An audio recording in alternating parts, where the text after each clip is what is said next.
ರಾಜ್ಯ ಕಾಂಗ್ರೆಸ್ನಲ್ಲಿ ಬದಲಾವಣೆ ನಿಶ್ಚಿತವಾಗಿ ಕಾಣಿಸ್ತಾ ಇದೆ. ಇಲ್ಲಿ ರಾಜ್ಯಾಧ್ಯಕ್ಷರು ಯಾರಾಗಬೇಕು, ಕೆಪಿಸಿಸಿ ಚೇರ್ ಮೇಲೆ ಯಾರು ಕೂತ್ಕೋಬೇಕು ಅಂತ ಈಗಾಗಲೇ ಹೈಕಮಾಂಡ್ನಲ್ಲಿ ಚರ್ಚೆ ಶುರುವಾಗಿದೆ. ಸಿದ್ದರಾಮಯ್ಯನವರು ಮೊನ್ನೆಯಷ್ಟೇ ದೆಹಲಿಗೆ ಹೋದಾಗ ತಮ್ಮ ಒಂದು ಅಭಿಪ್ರಾಯವನ್ನು ಹೇಳಿ ಬಂದಿದ್ದಾರೆ. ಆದರೆ ಸಿದ್ದರಾಮಯ್ಯನವರ ಅಭಿಪ್ರಾಯವನ್ನು ಮೀರಿ ಡಿ.ಕೆ. ಶಿವಕುಮಾರ್ ಅವರ ಸ್ಥಾನವನ್ನು ತಗೊಂಡು ಸರಿಯಾದ ವ್ಯಕ್ತಿನ, ಸೂಕ್ತ ವ್ಯಕ್ತಿನ ಆಯ್ಕೆ ಮಾಡಬೇಕು ಅಂದರೆ ಸೂಕ್ತವಾದಂಥ ವ್ಯಕ್ತಿ ಒಬ್ಬರಿದ್ದಾರೆ. ಅವರನ್ನು ಮಾಡಿದರೆ ಬಹುಶಃ ಕೆಪಿಸಿಸಿ ಅಧ್ಯಕ್ಷ ಸ್ಥಾನಕ್ಕೆ ಮಾತ್ರ ಅಲ್ಲ, ಕಾಂಗ್ರೆಸ್ಗೂ ಕೂಡ ದೊಡ್ಡ ಶಕ್ತಿ ಬರುತ್ತೆ ಅನಿಸುತ್ತೆ. ಆ ನಾಯಕರು ಯಾರು ಅಂತ ಈಗಾಗಲೇ ಇರುವ ಈ ಫೇಸ್ಗಳನ್ನು ಬಿಟ್ಟು ಬೇರೊಬ್ಬ ನಾಯಕರನ್ನು ವಿಚಾರ ಮಾಡಿದರೆ ಒಳ್ಳೆಯದು ಅಂತ ಅನಿಸುತ್ತೆ. ಈಗಾಗಲೇ MB ಪಾಟೀಲ್ ಲಿಂಗಾಯತ ಸಮುದಾಯದಿಂದ, ಇನ್ನೊಂದು ಕಡೆ ಸತೀಶ್ ಜಾರಕಿಹೊಳಿ ಆ ದಲಿತ ಸಮುದಾಯದಿಂದ ಅವ್ರನ್ನ ಮಾಡಬೇಕು ಅಂತಿದ್ರೆ, ಈಶ್ವರ್ ಖಂಡ್ರೆ ಅವರನ್ನು ಕೂಡ ಲಿಂಗಾಯತ ಸಮುದಾಯದಿಂದ ಪರಿಗಣಿಸಬೇಕು ಅನ್ನೋಂಥ ಚರ್ಚೆ. ಸಿದ್ದರಾಮಯ್ಯನವರು ಮಹದೇವಪ್ಪ ಅವ್ರನ್ನ ಮಾಡಿ ಅವ್ರಿಗೊಂದು ಅವಕಾಶ ಕೊಡಿ ಅಂತ ಒಳಗಿಂದೊಳಗೆ ಒಂದು ಆಸೆಯನ್ನು ಇಟ್ಕೊಂಡಿದ್ದಾರೆ. ಆದರೆ ಸತೀಶ್ ಜಾರಕಿಹೊಳಿ ಅವರ ಹಿರಿತನ, ಹಾಗೇನೆ ಅದರ ಮುಂದೆ ಒಂದು ಸಂಪನ್ಮೂಲ ಕ್ರೋಢೀಕರಣ ಆಗಿರ್ಬೋದು, ಅವರಿಗಿರುವಂಥ ಶಕ್ತಿಯ ಮುಂದೆ ಈ ಕಡೆ H.C. ಮಹದೇವಪ್ಪ ಅವ್ರಿಗೆ ಬೆಂಬಲ ಕೊಡೋಕ್ಕಾಗಲ್ಲ.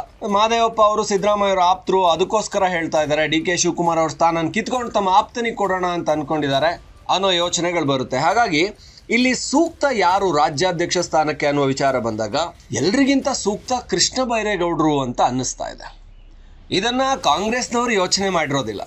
ಕಾಂಗ್ರೆಸ್ನವ್ರಿಗೆ ಅದು ಬೇಕಾಗಿಯೂ ಇಲ್ಲ. ಅವರಿಗೆ ಸಮುದಾಯದ ಲೆಕ್ಕಾಚಾರದಲ್ಲಿ ಲಿಂಗಾಯತಕ್ಕೆ ಕೊಡಬೇಕಾ, ದಲಿತರಿಗೆ ಕೊಡಬೇಕಾ, ಇದು ಯೋಚನೆ ಇರುತ್ತೆ. ಇಲ್ಲಾಂದರೆ ಸಿದ್ದರಾಮಯ್ಯನವ್ರಿಗೆ ಇವ್ರು ಯಾರು ಬೇಡ ಅಂದರೆ ನೀವು ಅಲ್ಪಸಂಖ್ಯಾತರಲ್ಲಿ ಜಮೀರ್ ಅಹಮದ್ ಖಾನ್ ಅವ್ರಿಗೆ ಕೊಟ್ಬಿಡಿ ಅಂತ ಹೇಳಿದರು ಸಿದ್ದರಾಮಯ್ಯನವರು. ಆದರೆ ಸೂಕ್ತ ವ್ಯಕ್ತಿ ಅಂದರೆ ಜಾತಿ, ಸಮುದಾಯ ಇವೆಲ್ಲವನ್ನ ಬಿಟ್ಟು ನೋಡೋದಾದರೆ ಕೃಷ್ಣ ಬೈರೇಗೌಡ ಕಾಂಗ್ರೆಸ್ಗೆ ಒಬ್ಬ ವೋಕಲ್ ಮಿನಿಸ್ಟರು.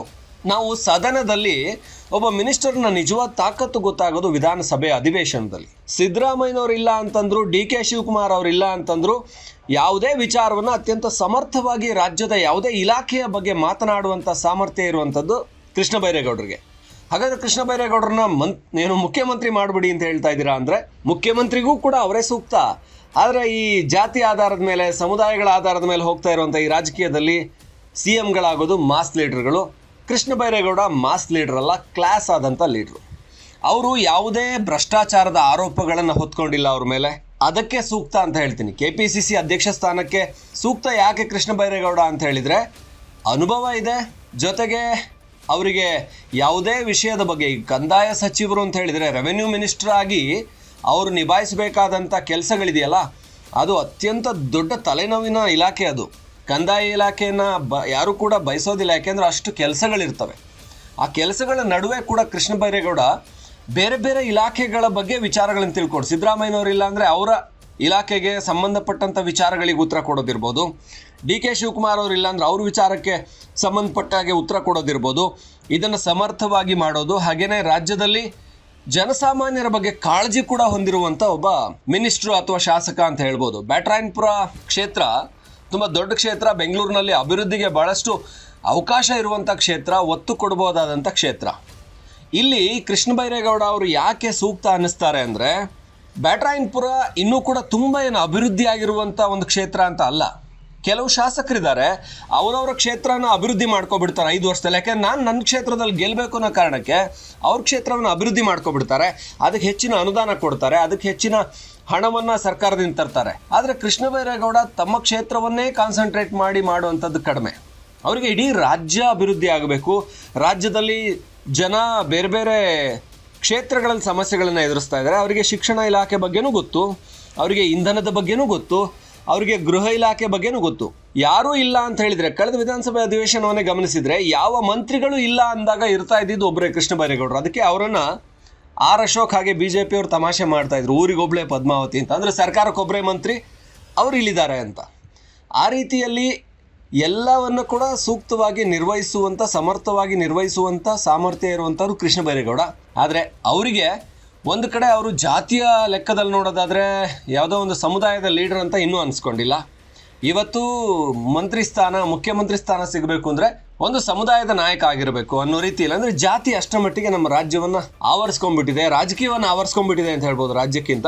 ಹಾಗಾಗಿ ಕೃಷ್ಣ ಬೈರೇಗೌಡ ಎಲ್ಲವನ್ನ ಸಮರ್ಥವಾಗಿ ನಿಭಾಯಿಸುವಂಥ ವ್ಯಕ್ತಿ. ಯಾಕೆಂದರೆ ಅವರು ಯಾವ ಖಾತೆ ಕೊಟ್ಟರೂ ಕೂಡ ಹಿಂದಿಂದ ಕೂಡ ಖಾತೆಗಳನ್ನು ನಿಭಾಯಿಸ್ಕೊಂಡು ಬರೋ ವಿಚಾರದಲ್ಲಿ ಅವರ ಇಲಾಖೆ ಅತ್ಯಂತ ಸಮರ್ಥವಾಗಿ ಕೆಲಸ ಮಾಡಿದೆ. ಹಿಂದಿನ ಸಿದ್ದರಾಮಯ್ಯನವರ ಸಂಪುಟ ಇರ್ಬೋದು, ಈಗಿನ ಸಿದ್ದರಾಮಯ್ಯನವರ ಸಂಪುಟ ಇರ್ಬೋದು, ಕಾಂಗ್ರೆಸ್ ಅಧಿಕಾರದಲ್ಲಿದ್ದಾಗ ಯಾರಾದರೂ ಸಮರ್ಥ ಮಂತ್ರಿ ಅನಿಸ್ಕೊಂಡ್ರೆ ಕೇವಲ ಮಾತುಗಳಲ್ಲಿ ಮಾತ್ರ ಅಲ್ಲ, ಕೆಲಸದಲ್ಲೂ ಸಮರ್ಥ ಅನಿಸ್ಕೊಂಡ್ರೆ ಅದು ಕೃಷ್ಣ ಬೈರೇಗೌಡ.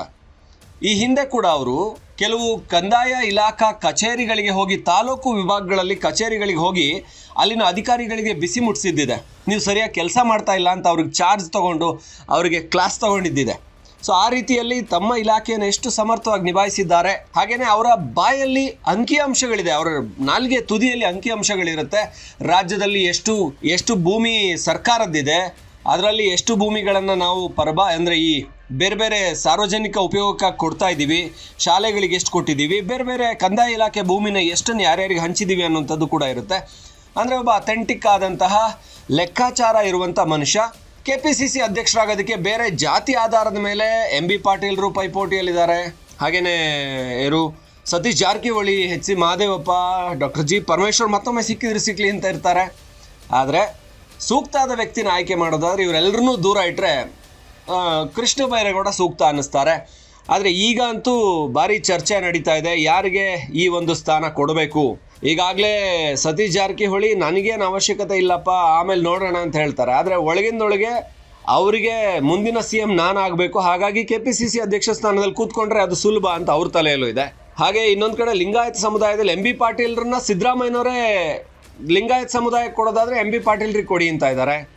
ಈಶ್ವರ್ ಖಂಡ್ರೆ ಪರವಾಗಿ ಯಾರೂ ಇಲ್ಲ. ಆದರೆ ಈಶ್ವರ್ ಖಂಡ್ರೆ ಕಲ್ಯಾಣ ಕರ್ನಾಟಕಕ್ಕೆ ಸೇರಿದವರು, ಅವರು ಖರ್ಗೆ ಅವ್ರನ್ನ ಹಿಡ್ಕೊಂಡು ನೋಡಿ ನನಗೆ ಅವಕಾಶ ಮಾಡಿಕೊಡಿ ಅಂತ ಅವ್ರು ಕೇಳ್ತಾ ಇದ್ದಾರೆ.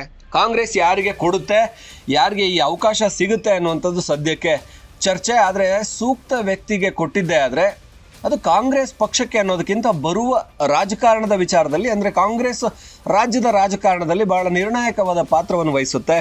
ಹಾಗಾಗಿ ಕಾಂಗ್ರೆಸ್ ಈ ಒಂದು ಅವಕಾಶನ ಒಬ್ಬ ಸೂಕ್ತ ವ್ಯಕ್ತಿ ಕೊಡಬೇಕು ಅಂತ ಅನ್ನೋದಾದರೆ ಅದು ಕೃಷ್ಣ ಬೈರೇಗೌಡ ಅಂತ ಅನ್ನಿಸ್ತಾ ಇದೆ. ಅದನ್ನು ಹೊರತುಪಡಿಸಿದ್ರು ಕೂಡ ಒಂದಷ್ಟು ನಾಯಕರಿದ್ದಾರೆ, ಅವ್ರಿಗೆ ಕೊಟ್ಬಿಡ್ತಾರಾ? ಒಂದು ಕಡೆ ಪ್ರಿಯಾಂಕ್ ಖರ್ಗೆ ಇದ್ದಾರೆ. ಪ್ರಿಯಾಂಕ್ ಖರ್ಗೆ ಏನು ಓಕಲ್ ಮಿನಿಸ್ಟ್ರು, ಯಾವಾಗಲೂ ಕೂಡ ಎದ್ದೆದ್ದು ಮಾತಾಡ್ತಾರೆ.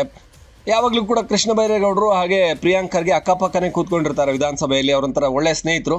ಪ್ರಿಯಾಂಕ್ ಖರ್ಗೆ ತುಂಬ ಮಾತಾಡ್ತಾರೆ, ಆದರೆ ಅವ್ರ ಕ್ಷೇತ್ರ, ಅವ್ರ ಕೆಲಸ ನೋಡಿದರೆ ಅದೇನು ಕಾಣಿಸೋದಿಲ್ಲ. ಒಂದಷ್ಟು ಆ್ಯಕ್ಷನ್ಗಳ ಬಗ್ಗೆ ಮಾತಾಡ್ತಾರೆ, ಟಾರ್ಗೆಟ್ ಮಾಡೋವಂಥದ್ದು ಮಾತಾಡ್ತಾರೆ, ಚಾಲೆಂಜ್ ತೊಗೊಳ್ಳಿ ಅಂತೆಲ್ಲ ಮಾತಾಡ್ತಾರೆ. ಆದರೆ ಕೃಷ್ಣ ಬೈರೇಗೌಡ ಚಾಲೆಂಜ್ ತೊಗೊಳ್ಳಿ, ನಾವು ಆ್ಯಕ್ಷನ್ ಮಾಡ್ತೀವಿ ಅಂತೆಲ್ಲ ಸುಮ್ಮನೆ ಭಾಷಣ ಹೊಡೆಯೋದಿಲ್ಲ. ಅವರ ಇಲಾಖೆಯಲ್ಲಿ ಕೆಲಸಗಳನ್ನು ಚೆನ್ನಾಗಿ ಮಾಡ್ತಾರೆ. ಇದು ಅವರನ್ನು ಬರುವ ದಿನಗಳಲ್ಲಿ ಒಳ್ಳೆಯ ಒಂದು ಹಂತಕ್ಕೆ ತಗೊಂಡು ಹೋಗ್ಬೋದು. ಅವರು ಮುಂದಿನ ದಿನಗಳಲ್ಲಿ ಮುಖ್ಯಮಂತ್ರಿ ಆಗುವಂಥ ಅವಕಾಶ ಸಿಕ್ಕಿದ್ರೂ ಸಿಕ್ಬೋದು ಅಂತ ಅನ್ನಿಸ್ತಾ ಇದೆ.